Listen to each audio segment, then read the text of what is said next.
안녕하세요. 연세비 가정의학과 의원 원장 이창엽이고요. 오늘은 특별한 게스트를 모셨는데요. 네, 성남시 의료원 가정의학과 과장님, 제가 형님으로 모시고 존경하는 분이고 의사들한테 되게 유명한 분이고 강의도 많이 하시는 선생님입니다. 네, 제가 시킨 대로 잘하고 있네요. 안녕하십니까. 성남시 의료원 가정의학과 과장 이승환입니다. 저는 가정의학과 의사로서 원래는 고혈압, 당뇨, 고지혈증 등의 만성질환, 그리고 감기, 장염 이런 이제 급성기 질환, 그리고 이제 생활습관이 있죠. 비만, 그리고 이제 흡연 이런 거, 그리고 이제 내시경. 요게 이제 제 주 영역인데, 제가 이제 아까 서두에도 얘기 드렸듯이 제가 이제 공공기관인 의료원에 근무하고 있어서 2020년도에 제가 이제 입사하자마자 코로나가 터져서 저희는 이제 코로나 전담병원이 돼서요. 지금 이제 코로나 업무는 코로나 제가 트랙을 이제 달성했는데요. 예를 들어 코로나 검사, 선별 검사, 그리고 코로나 입원 환자, 그리고 퇴원 환자, 예방접종 이상 반응, 지금은 재택관리까지 하고 있습니다. 아마 코로나 관련해서는 우리나라에서 제일 권위자라고 해도 과언이 아닐 겁니다. 정말 모시기 힘든 분을 권위자를 모셔오겠습니다. 모시기 쉽습니다. 네. 네, 선생님 나가야 되겠네요. 네. 네, 선생님 그러면은 코로나 환자들을 경미한 환자부터 중증 환자까지도 다 보셨겠네요. 네. 사실 아직까지 무분별한 기사랑 잘못된 정보들이 너무 많은 것 같아요. 물론 제 개인적인 생각인데 이 질문이 모두가 전문가에게 듣고 싶어하는 질문일 것 같은데, 코로나가 아직도 위험한가요? 코로나 자체는 이제 사실 아주 경하다고 볼 수는 없는데요. 지금 이제 메인인 오미크론 변이주는 사실 이제 병독성이 좀 약하고 위중증이 약하다고 하는데, 이제 위중증이라는 거는 입원할 확률, 그다음 중환자실 갈 확률, 사망할 확률 모두 이제 낮은데요. 그래도 아시다시피 이게 단순 아예 감기처럼 사망자가 전혀 없거나 그런 건 아니고, 저도 오늘 이 방송 출연하기 전에 이제 기사를 보니까 결국은 이제 물량에는 장사 없다. 10만 명씩 나오니까 위중증 환자, 중환자실 환자가 400명 돌파하고 이제 이런 내용이 이제 보이기 때문에, 저는 여기서 이제 어떤 얘기를 하고 싶냐면, 지금 현재 코로나 메인인 오미크론 변이주의 병독성이랑 위중증 확률은 낮다. 그러나 이것도 병은 엄연한 병이고 역병이기 때문에 주의할 필요는 있다. 자극적인 기사는 자제해야 되나? 이것도 과유불급이 있는 게, 너무 이거 감기밖에 안 되잖아, 그냥 돌아다니면 되지, 이렇게 얘기하는 것도 좀 문제가 있다. 이렇게 얘기 드리겠습니다. 통계를 따지자면 심혈관 질환, 자살률, 그리고 더 위급하거나 관심을 가져야 할 치사율이 높은 질병들이 많을 텐데, 왜 유난히 코로나가 더 대두되는지 혹시 개인적인 생각을 가지고 계신가요? 잘 아시다시피 그 질환은 이제 본인만 고통을 받는 건데, 예를 들어 내가 심근경색이 걸렸다고 쳐도요, 나로 예를 들니까 그러네요. A라는 사람이 걸렸다 쳐도 돌아다닌다고 심근경색이 옮거나 이러진 않잖아요. 냉혹하긴 하지만 본인한테만 해당되는 일이죠. 본인이 이제 폐암에 걸렸어도 그게 본인한테 해당되는 일이고, 위암이 마찬가지인데, 예를 들어 어떤 그룹에 이름 얘기하긴 그렇지만 어떤 리더가 위암으로 사망했지만 다른 그룹들은 활동하고 있잖아요. 근데 이건 전염병이잖아요. 그러니까 걸리면 나도 걸리지만 남도 걸릴 수 있기 때문에 더 중요한 거고요. 그리고 이 점을 생각해야 되는 게, 어찌됐든 나이가 많은 분한테 사망률이 높은데 이런 경우가 있습니다. 손자, 손녀가 걸려요. 같이 생활하고 있어요. 할아버지가 걸리면 손자, 손녀, 엄마, 아빠는 괜찮아도 나이 드신 분은 지금은 좀 떨어졌겠지만 전에는 사망률이 80대 이상은 10%, 열에 한 명이 사망했거든요. 그럼 할아버지, 할머니가 돌아가실 수 있잖아요. 그럼 이건 가족의 파괴고 그럴 수 있기 때문에, 요약하자면 다른 치사율이 높은 질환, 자살이라든지 여러 가지는 나의 개인에게 국한됐다면 이거는 집단, 소위 말해 역병이 이거잖아요. 그렇기 때문에 관리가 좀 더 신중할 수밖에 없고 계속 언론에서 보도되고 그렇게 될 수밖에 없다. 이렇게 얘기 드립니다. 지금 오미크론 확산이 된 이후로는 바이러스가 많이 유해졌다고는 하는데, 이제 독감과 비슷하다라고 봐도 되는 건가요? 그렇게 보기에는 조금 이제 어려움이 있는 게요. 그래도 독감보다는 치사율이 좀 높고요. 그다음에 위중증 확률도 다소 높은 건 사실이고, 독감은 명쾌한 치료제가 이제 주사제랑 경구제가 있는데, 이것도 있긴 있지만 아직은 경구제 약이 턱없이 모자르고요. 일단은 3만 정이 들어왔는데, 보통 이제 하루에 3정, 2번이고 6정이면 이제 모든 사람을 커버할 수는 없기 때문에 지금 현 단계에서 독감은 약이 충분해요.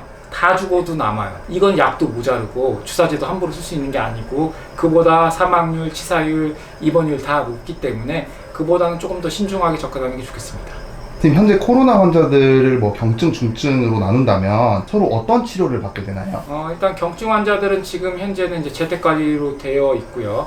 재택관리 중에서도 이제 고위험군하고 일반 위험군으로 나눠서 옛날에는 고위험군, 일반 위험군, 무증상군까지도 컨트롤을 했어요. 모니터링이죠. 그러니까 뭐 환자분의 뭐 산소 포화도, 체온 다 봤는데 이제는 경증 중에서도 일반 위험군, 나이도 젊고 이런 사람들은 본인이 증상 있을 때 관련 의원에 전화해서 이제 비대면 진료를 하고요. 고위험군은 이제 계속 모니터링을 하고 있고요. 여기까지가 경증이고요. 경증에서 두 분류로 나뉘는 거죠. 그리고 이제 중등증 이상은 이제 입원을 해서 뭐 수액 치료, 산소 치료, 그리고 이제 주사제도 있거든요. 뭐 렘데시비르라는 제제도 있고, 또 이제 하나는 항체 치료제. 특정 상품명이긴 하지만 뭐 우리나라 하나밖에 없으니까 얘기 드리면 뭐 레케노라주 이런 게 있기 때문에 적절히 사용하고 있습니다. 치료들 중에 팍스로비드 코로나 치료제를 요즘 말이 많이 나오고 있는데 이제 40대도 투여가 가능하게 된다는 기사를 봤거든요. 근데 일반인들 사이에서 되게 불신이 많은 것 같아요. 이게 그냥 에이즈 치료제와 동일한 성분이고 그냥 약을 판매하기 위한 과포장이다. 그리고 안전성 또한 확보되지 않은 약이다. 라고 반발이 심하더라고요. 현재까지 알려진 팍스로비드의 효능 그리고 안전성에 대해 말씀해 주실 수 있나요? 팍스로비드 우리나라에서 제일 많이 처방하신 분일 거예요. 너무 부담되는데요. 임상 경험도 제일 많으실 거고요. 일반인들이 그렇게 약제에 대해서 이제 불편해하시고 좀 두려워하시는 건 이해갑니다. 약은 한자로 보면 약도 되지만 독도 될 수 있잖아요.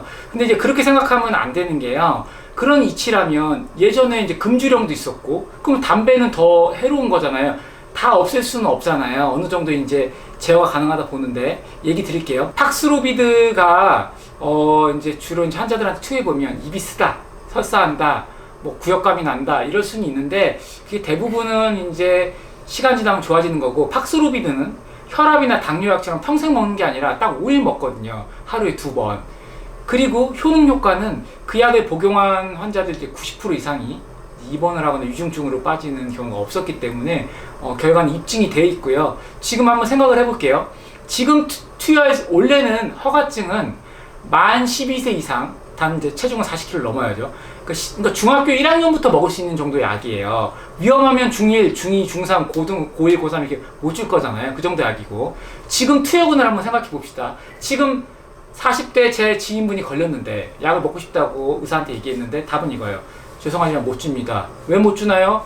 그분이 이제 인터넷 들어갔나 보죠. 뭐 미국의 그 약전 설명서 보니까 12세 이상인데 전 40세 넘었는데요. 아, 맞습니다. 환자분은 복용할 수 있는 나이대지만 국가에서 양이 제한되어 있기 때문에, 양이 제한되어 있을 때는 위험한, 지금 코로나 백신 다 맞죠? 전에 처음 들었을 때 다 맞을 수 있었나요? 못 맞았죠? 네. 나이 많은 사람 위주로 맞았잖아요. 마찬가지인데 지금 60대 이상은 기저질환에 관계없이 맞을 수 있죠. 여기서 말한 기저질환이 혈압, 당뇨 이런 걸 얘기하고요. 50대 이상도 먹을 수 있죠. 다만 이제 기저질환이 있는 경우, 여기 이제 기저질환 중에는 또 리스크 위험 요소가 있는데, 과체중, 체질량 지수 25만 넘어도 해당이 되는데, 그럼 역으로 생각해 봅시다. 이 약이 위험하면 60세 이상 오히려 안 주고 20, 30대 젊은 사람을 주는 게 더 맞잖아요. 그쵸? 그러니까 약 자체의 위험성을 그렇게 생각할 필요는 없다. 그 근거로는 나이 많은 사람한테 우선 투여를 하고 있고, 그리고 이제 점차 내려가는 형태니까 그 적응증이 돼서 먹어야 된다면 먹는 게 맞고 의사의 지시대로 하면 되고요. 거기서 생길 수 있는 불편한 상황에 대해서는 담당 처방한 의사분이 해결해 주실 거고요. 그거를 불신한다면 사실은 그렇게 따지면 이런 바이러스는 실존하지 않는다. 촬영 때만 아니라 마스크 벗고 다니면 되는 거고, 예방 백신 맞을 필요 없다 하는 건데, 그건 다 모든 부정론이니까 우리 그렇게 하지 말고 과학적인 사고방식에서 필요한 사람은 먹어야 되고, 그래까지 위험한 약이 아니라고 얘기 드리겠습니다. 근데 우리 리얼월드잖아요. 우리 형님하고 저는 리얼월드를 되게 좋아하는데요. 네. 우리나라에서 아마 제일 많이 팍스로비드를 처방하셨을 거예요. 예. 근데 저는 이제 막 처방하기 시작했는데 환자들한테 팍스로비드 처방해드릴까요? 반드시 우리 동의 절차를 구해야 되잖아요. 구두로 받으면 네, 구두로 받아야 되는데 처방해드릴까요? 물어봤을 때 나는 싫어요라는 환자 저는 아직까지 한 명도 없었거든요. 거의 그렇지 않으셨나요? 아, 근데 이게 묘한 게요. 그런 식으로 언론이 보도가 되니까 이제 많이 하다 보면 분명히 원장님도 한두 번 정도 이제 싫다고 하는 사람이 있을 거예요. 근데 뭐 그럴 때는 근데 걱정할 필요는 없는 게요. 국가에서 제시한 이 가이드라인이라는 게 있어요. 내려온 순서도가 있는데 환자가 원치 않는다. 그럼 그냥 안 주는 거예요. 그렇죠. 그리고 이걸 생각해야 되는 게 오미크론 변이주가 약하잖아요. 그러니까 이 약도 이제 불편한 게 있을 수 있고, 또 참 이 약을 못 먹는 경우도 있어요. 신장 기능이 떨어진 경우에는 약을 감량해야 되는데 더 떨어진 경우, 뭐 구체적인 수치는 사구체혈 뭐 60에서 뭐 30 사이면 감량, 30 미만인데 이거 어렵잖아요. 그러니까 쉽게 얘기할게요. 신장 기능이 조금 경미하게 떨어진 경우는 감량, 그렇죠. 많이 떨어진 경우는 못 주니까 못 주는 경우도 있어요. 그리고 어떤 경우는 어떤 뭐 건기식에 많이 있는 성분인데 잘 아시겠지만 네. 세인트 존스 월츠라고 성 요한의 풀, 그런 이제 건기식에 많이 들어가 있어요. 건강기능식품에. 그걸 먹고 있으면 못 먹어요. 왜냐면 약을 바로 끊어도, 또 어떤 경우에는 뭐 고지혈증 약 중에 일부는 그 약을 끊거나 아니 그 약을 못 끊는 상황이면 이 약을 못 먹어야 되니까 그렇게 될 수 있는데, 요약을 하겠습니다. 요약을 하면 신장 기능도 괜찮아서 줄 수가 있는데 굳이 안 먹을 이유가 있을까, 이렇게 반문해 볼 필요 있겠습니다. 요새 그 이제 환자들 사이에서 돌고 있는 이야기가 이게 그냥 에이즈 치료제와 똑같은 약인데 그냥 회사에서 약을 판매하기 위해서 그냥 과포장된 약이 아니냐라는 이야기가 엄청 많이 돌고 있거든요. 이것에 대해서는 조금 설명해 주실 수 있나요? 그 성분 중에 하나가 에이즈 치료제에 쓰이는 성분은 맞는데 그렇게 생각하시면 안 되는 게요. 지금 이 방송을 보는 젊은 남성분들, 저를 포함해서 탈모 치료제를 먹고 있는데 탈모 치료제가 원래 전립선약으로 개발되어 있거든요. 성분이 똑같아요. 어떤 거는 용량만 틀려요. 그 전립선약은 5ml, 이건 1ml. 심지어는 두 개가 같은 용량도 있거든요. 두타스테로이드라고요. 그러면 예를 들어 탈모약을 받으러 왔는데 똑같은 얘기를 하는 거예요. 제가 그러면 제가 의사인데, 환자분 이거 전립선약으로 개발된 건데 이거 음모론이에요, 먹지 마세요 하면 좋아하겠어요? 아니 이 사람 뭔 소리야. 약이 두 가지로 쓸 수 있는 거잖아요. 보면요, 치약을 이빨 닦는 용도로 쓰는데 군대 갔을 때는 어디 닦는 용도로 쓸 때 그거를 그렇게까지 막 잘못됐다고, 왜 너 이거 이빨 닦는 거 여기에 이거 완전 고문관이네 엎드려 뻗쳐 이러지 않잖아요. 보면요, 어느 정도까지 융통성이 있잖아요. 보면요. 근데 이거는 융통성을 넘어서서 식약처가 허가를 해준 거고 그 미국에서 허가가 돼 있는데 그런 식으로 의심할 건 아니고요. 한 가지 더 얘기 드릴게요.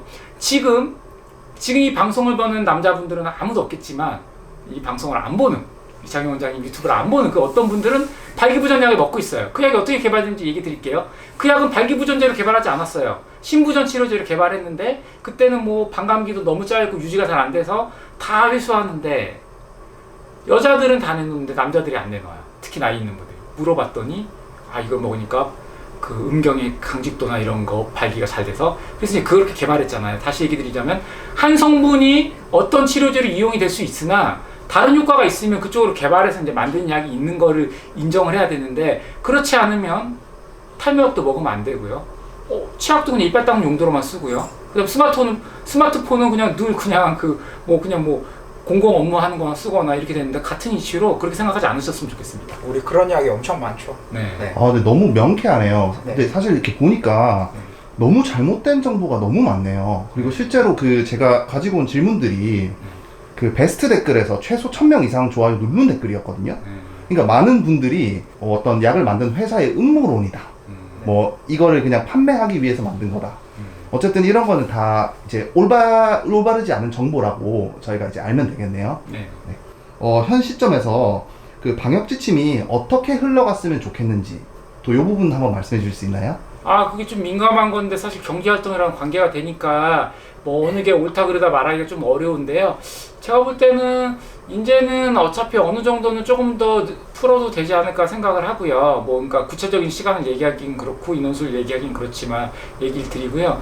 사실 제가 이 방송을, 이창용 원장님 유튜브를 보시는 분들 중에 정부 관계자가 있다면 제가 그런 칼럼도 지금 쓰고 있는데, 제가 요구하는 거는 그런 방향이 아니고 우리 의사 입장에서 보면요, 지금 재택관리군에 병원급으로 주로 배정을 해주는데, 저는 이게 병원으로 배정되나 의원으로 배정되나 별 차이가 없거든요. 왜냐면 재택이 있으니까 그 집에 있잖아요. 그럼 병원에서 관리해줘도 어차피 혈액검사나 엑스레이, CT는 못 찍어요. 개인 병원에서 똑같은 상황이기 때문에 의사의 역량은 비슷하거든요. 우리나라는 개원과의 전문의 비율이 되게 높고 전문의가 아니더라도 식견이 다 있는데 이 정도 질환을 볼 수 있거든요, 교육을. 근데 배정을 좀 잘 안 해주는 경향이 있고, 심지어는 의사들이 적극적으로 나 밤에도 연락을 받을 거고 이 환자 잘 관리해서 보내줄 거다 하는데, 지금 배정 안 받아서 방치되고 있는 사람이 있을 바에는 의원급에도 배정을 해서 의사의 손길이 가고, 손길은 아니지만 이렇게 전화 목소리라도 듣고 이런 게 도움이 되고, 지금 이렇게 궁금한 거 지금 얘기하는 게 저뿐만 아니라 모든 의사들이 이 정도 답할 수 있는 수준이 있거든요. 그러면 괜한 불안함이 없을 텐데, 병원급 외에 의원급으로 잘 배정을 안 해주는 거에 대해서 좀 아쉬움을 느껴서 적극적으로 원하는 의사분한테, 아니 원치 않는 분한테는 배정할 수가 없죠. 자기는 못 보겠다 하는데 볼 수 있는 데는 좀 적극적으로 배정했으면 좋겠다고 작은 소망 말해봅니다. 지금 그 방역 시스템 아까 말씀하신 것처럼 일단 지금 우리나라가 방역 체계 시스템이나 행정이 과부하가 왔다고 생각하고요. 지금 저희 원장님께서 최초로 실행하신 어떤 소규모 병원 코로나 검사 치료에 대해 어떻게 생각하시나요? 되게 좋은 시도라 봅니다. 일단은 개원가에서 지금 현재, 전에는 코로나 검사 다 종합병원이었죠. 개원가에서 검사하고 싶어도 다 방역지침 위배였는데, 이제 병독성도 약하고 워낙 많이 생기니까 개원가에 어떻게 보면 부탁을 한 거잖아요. 업무를 떠맡아 달라고. 안 할 수도 있어요. 그 관계사항 아니거든요. 개원가 원장님 중에 이럴 수도 있어요. 나 환자 웬만큼 보는데 안 봐. 다른 환자 피해봐. 뭔지 알죠? 그리고 이거 지금 하려면 이게 뭐 약간 미신 같아가지고 본인은 검사받기를 원하는데, 그거랑 똑같아요. 어떤 시설이 꼭 필요한데 본인 지원은 안 된다는 그런 거 있잖아요. 뭐 예를 들어 뭐 하수 종말 처리장, 뭐 예를 들어 뭐 그런 거 다 필요하죠. 근데 우리는 안 된다. 그 뭐 역도 필요하잖아요. 우리 집 아픔 말고 조금 있고 이런 거 있잖아. 마찬가지로 검사는 받고 싶어 하는데 우리 건물은 안 돼. 이런 데가 많잖아요. 상인들 보면 본인들도 검사 필요하면 받으러 가거든요. 딴 데. 근데 이렇게 하는 것 자체가 지금 잘하시는 거잖아요. 그 상태에서 사실은 간이 검사만 할 수 있거든요. 그게 훨씬 편해요. 간이 검사만 하면 간이 검사 양성 나오면 저희 가세요 하세요. 어디 가요? 보건소 가세요. 이렇게 하면 되는데, 그러면 또 가야 되잖아요. 그것까지 맡아서 하는 것 자체도 잘하시는 거죠. 예. 그 상태에서 그게 이제 양성이 나오면 신고하고 복잡해요. 근데 지금 보건소가 잘 통화가 안 되잖아요. 의사라고 해서 별다를 게 없거든요. 똑같은 상태에서 하고 계시는데, 그 양성 나오는 사람을 나 몰라라 하는 의사가 좋을까요? 아니면 맡아서 관리해 주겠다고. 검사를 했으니까 할 때 뭐 병력도 물어보고 얼굴을 대면한 거잖아요. 원래 비대면 진료가 얼굴을 못 대면하는데, 그 비대면 진료를 하기 위해서는 얼굴을 대면한 거잖아요. 왜냐면 검사는 눈빛으로 할 수 없으니까. 그러니까 그런 사람이 봐주면 더 좋을 테니까, 지금 소규모로 시도하는 검사하고 치료까지 원스톱으로 가는 거 내가 너무 좋다고 생각합니다. 꼭 우리 뭐 예를 들어 뭐 드라이브 스루 그것만 원스톱이 필요 있나요? 이렇게 개원가에서 적극적으로 내 환자 내가 관리한다. 그러면 이제 환자들이 믿고 가겠죠. 이 병원은 가면 간이 검사도 하고, 간이 검사 양성이면 어디 내치지 않고 확진 검사도 해준다. 확진 검사에서 나오면 어디 생판 모르는 데 배정되는 게 아니라 나 봤던 의사분이 자청해서 맡아서 해준다. 이런 데가 어디 있습니까? 그래서 이 방송을, 이 유튜브를 보시는 시청자분들은 이거를 공유를 많이 하시고요. 그렇게 하시고, 참 한 가지 얘기 드리고 싶은 건요, 말하다 보면 말을 모든 내용을 담을 수가 없어요. 그러니까 저 사람 저렇게 발언해, 그러니까 너무 안 좋게 생각하지 마시고요. 저희 의도, 그래도 시간 내서 이런 정보를 드리려고 하는 게 좋은 의도잖아요. 그런 거 생각해 주시길 바라겠습니다. 네, 선생님 감사합니다. 고맙습니다. 감사합니다. 네. 네. 마음이 급하지 않았으면 더 선생님, 잘할 수 있어요.